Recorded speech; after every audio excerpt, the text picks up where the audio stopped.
अरे गजब हो गया, गजब हो गया। जगन्नाथपुरी के मंदिर में आज सुबह सुबह इतनी भागदौड़ क्यों मची है? पंडा पुजारी इधर से उधर भाग रहे हैं, किसी के हाथ में गर्म पानी है तो कोई वैद्यों को बुलाने जा रहा है। बात क्या है? भीतर जाकर देखा तो दृश्य ही कुछ और है। हमारे कालिया ठाकुर जो कल तक सोने के आभूषणों में लदे हाथी जैसी चाल चल रहे थे, आज कंबल ओढ़कर लेटे हैं। बलभद्र जी पूछ रहे हैं, अरे क्या हुआ तुझे? तो जगन्नाथ जी ने अपना पेट पकड़ रखा है, मुंह बनाकर बोले, दाऊ दादा आज तो प्राण निकल रहे हैं। उई माँ, बहुत जोर का दर्द है पेट में। इतने में वहाँ लक्ष्मी जी भी आ गई। उन्होंने आते ही प्रभु के माथे पर हाथ रखा और डांटते हुए बोली, कल तो मेरी एक नहीं सुनी, बड़ा ठंडा ठंडा पानी चाहिए था ना। लो अब आ रहा है आनंद। जगन्नाथ जी रजाई से मुंह निकाल कर बोले, देवी यहाँ जान निकल रही है और तुम्हें ताने मारने हैं। अरे कुछ औषधि तो दो। फिर धीरे से बोले, वैसे थोड़ी रबड़ी मिलेगी क्या? लक्ष्मी जी ने घूर कर देखा, रबड़ी? चुपचाप लेटे रहो, अभी वैद्य जी कड़वा काढ़ा लाएंगे। सुभद्रा जी दौड़ कर आई, भैया कल तो आप बड़े मजे से 108 घड़े ठंडे पानी से नहा रहे थे। मैंने मना भी किया था कि इतना मत नहाओ, सर्दी लग जाएगी, पर आप माने नहीं। ऊपर से वो भर भर के मालपुआ और लड्डू खा लिए। अब देखो भुगतो।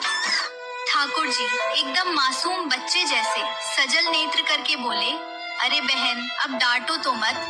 एक तो पेट में गुड़गुड़ हो रही है, ऊपर से तुम और जले पर नमक छिड़क रही हो। कुछ उपाय करो, नहीं तो तुम्हारा ये भाई आज नहीं बचेगा। अब सोचो, जो पूरे ब्रह्मांड का पालनहार है, जो दुनिया का पेट भरता है, आज वो खुद पेट दर्द से कराह रहा है। इसे ही कहते हैं लीला। अब ये हुआ कैसे?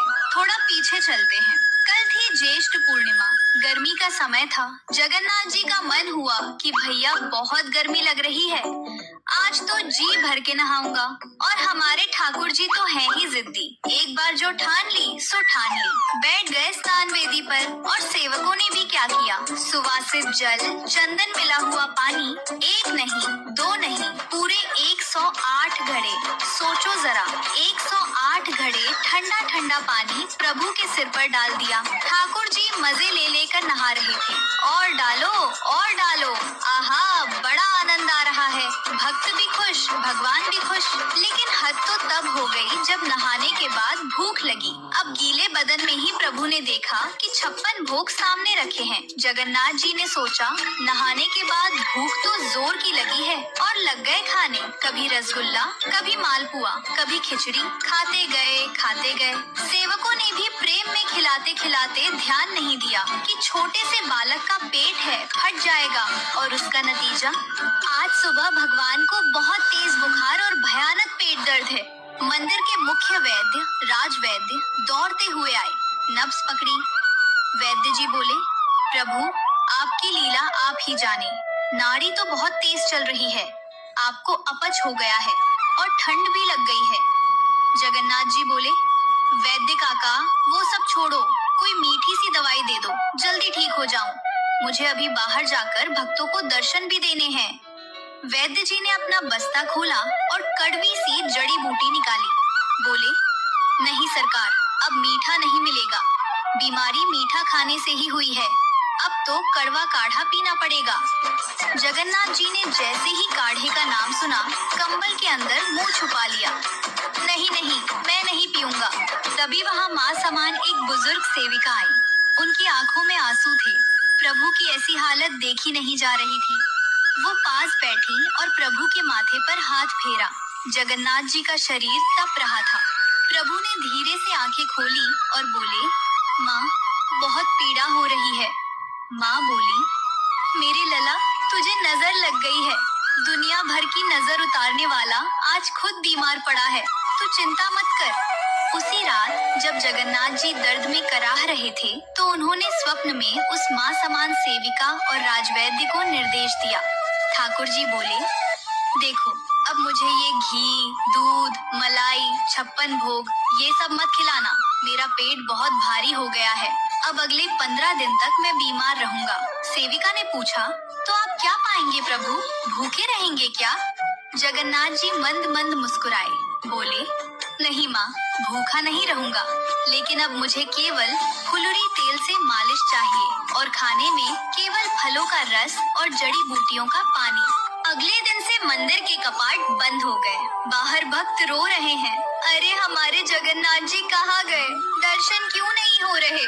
तो पंडा जी बाहर आकर बोले, अरे शोर मत करो, हमारे लाला बीमार हैं, उन्हें बुखार आया है, आराम करने को कहा है, 15 दिन तक कोई दर्शन नहीं। अंदर का दृश्य बड़ा ही प्यारा है। कल्पना कीजिए, वो जगन्नाथ जो सोने के बर्तनों में खाते हैं, अब एक साधारण मरीज की तरह सफेद कपड़े पहनकर लेटे हैं। वैद्य जी आते हैं, नीम की छाल, दशमूलारिष्ट और जड़ी बूटियों का काढ़ा बनाकर लाते हैं। वैद्य जी कहते हैं, लीजिए प्रभु, पी लीजिए। जगन्नाथ जी नाक सिकोड़ते हैं, छी, कितना कड़वा है। दाऊ दादा, आप पी लो थोड़ा सा। बलराम जी हंसते हैं, बीमारी तुझे है, दवाई मैं पीऊं, चुपचाप पी ले। और माँ यशोदा जैसे वो सेविका आती हैं, प्रभु को गोद में लिटाकर चम्मच से कड़वा काढ़ा पिलाती हैं।